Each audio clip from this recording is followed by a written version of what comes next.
covering the islands of the Bahamas. ZNS Network presents The Bahamas Tonight. An apparent sick out by hospital staff in Grand Bahama is now into its second day. Good evening and welcome to the Bahamas Tonight Weekend Edition. I'm LaDawn Davis, and as always, it's great to have you with us.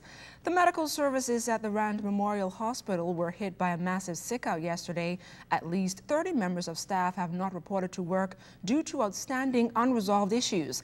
Last evening, the Minister for Grand Bahama called an emergency press conference to discuss a contingency plan to ensure that health services continue to operate effectively. Natalie Martin-Burrow has tonight's top story. The two-day sick-out began Friday evening when the majority of the staff attached to the emergency medical services at the Rand Memorial Hospital didn't report for work. The Minister for Grand Bahama, Dr. Michael Davil, at a special call press conference at the hospital Friday night, acknowledged that the sick-out could have crippled the healthcare system on Grand Bahama. This action had the potential to compromise the Rand Memorial Hospital and put residents of Grand Bahama at risk, as it could have resulted in the loss of life. The Ministry of Grand Bahama sees this situation as a medical emergency, and as a result, in conjunction with the staff at the Rand Memorial Hospital, the Royal Bahamas Defense Force, the Royal Bahamas Police Force, has put in emergency medical protocols immediately.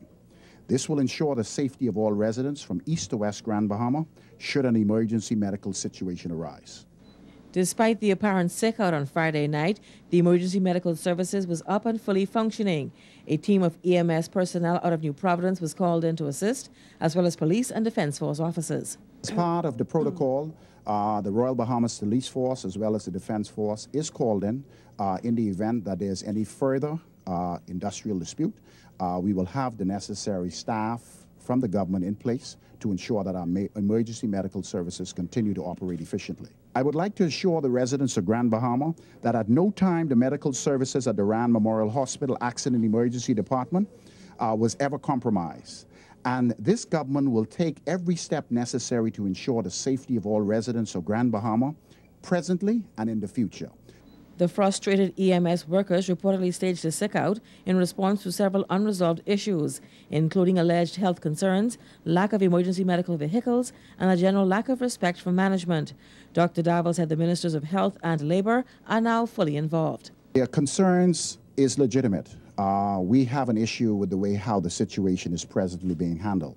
The government is prepared to listen to any dispute. As a medical physician, one of the things we must understand in the medical profession that we must never compromise our service, because we have taken an oath to ensure the safety and protection of residents of Grand Bahama, and that should be our first priority.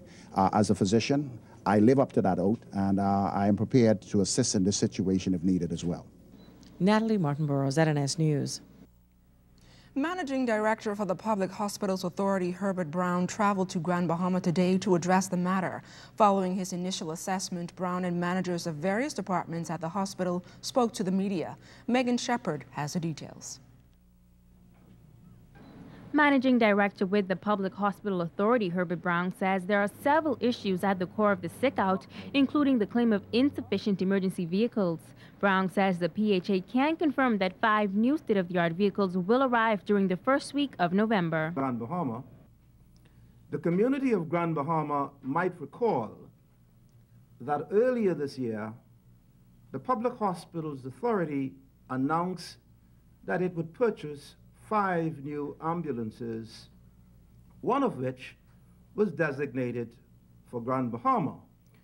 The authority can also confirm that the Minister with responsibility for National Insurance Board has advised that the National Insurance Board, through its medical benefit branch, will purchase a total of 21 new state-of-the-art ambulances for healthcare facilities throughout the Bahamas, including Grand Bahama.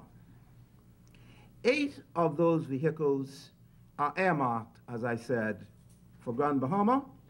On the issue of lack of training, the Managing Director says each year the PHA approves no less than 5 core training modules, and training is done year-round. In fact, only yesterday, Friday, September 14th, the emergency medical team here in Grand Bahama completed the Emergency Medical Services Instructor course and Pharmacology Advanced Cardiac Life Support Training course, which was conducted by Dr. Todd Sword out of the United States. Emergency medical staff members have also claimed that they have been held financially responsible for repairs to an emergency vehicle, but head of medicine Dr. Winston Forbes is challenging that claim. That was a gross misstatement. In any organization, there are rules and regulations as far as how repairs are done, and apparently the ambulance was taken in without going through the proper channels as far as being repaired, and then invoice was presented to administration without pre-approval, and so that was taken completely out of context. The managing director says the Public Hospitals Authority activated its emergency response plan and assures the public that in no way was the quality, standard, or delivery of services compromised by the sick-out. And as for the staff members who did not report to work, firstly, we're going to identify who they are. And clearly, those persons who would have participated in that illegal action will have their salaries deducted, and we will also review other possible action against those persons who may have been involved in this illegal act. Brown says they will now have to wait and see if the staff will report for duty this evening, and if they don't, he says other personnel are on standby and will be called in to assist. Megan Shepard, ZNS News. President of Bahamas Public Services Union John Pinder also in Grand Bahama today, meeting with union members involved in the apparent sick-out. Pinder says the alleged sick-out cannot be characterized as an industrial action because it wasn't sanctioned by the union. When I heard it, I immediately advised the non-regional vice president to find our shop steward for the ambulance department, and if he's aware of what is happening, to please contact the staff and tell them to report to work, because it would not be in their best interest, being an essential service, to carry on those type of actions without going about it the right way. I think a number of persons were contacted, and they made an effort to show up to work, and so this morning there was a full shift.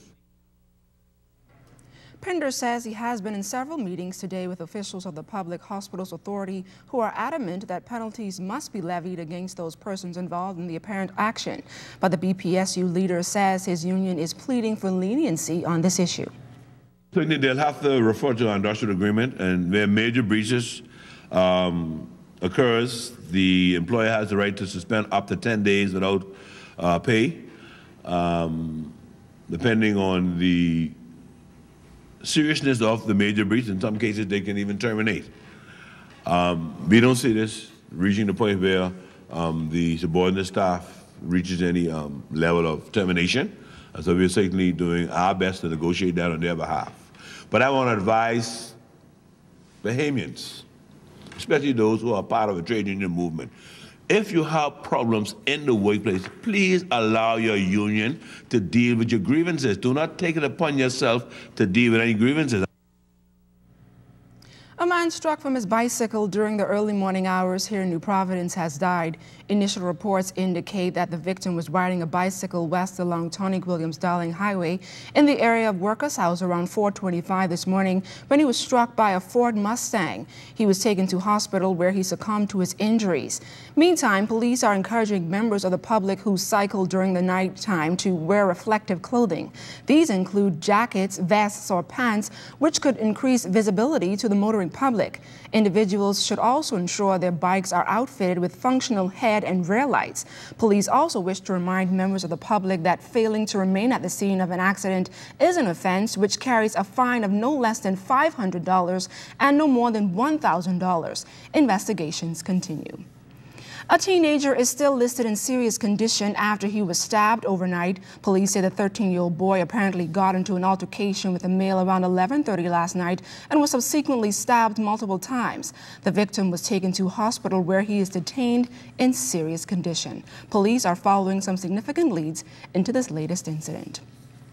Police are also requesting the public's assistance in locating persons responsible for a shooting which has left a 30-year-old man in hospital around 1:30 this morning. Police received information that gunshots were heard in the area of St. Vincent Road off Blue Hill Road. Police responded and discovered a male lying on the side of the street with multiple gunshot injuries to the body. He was taken to hospital where he is detained in stable condition. Right now, police are uncertain of the circumstances surrounding this incident. And when we come back, hundreds turned out to say their final goodbyes to Bahamian entertainer Therese Hepburn. That story and more coming up.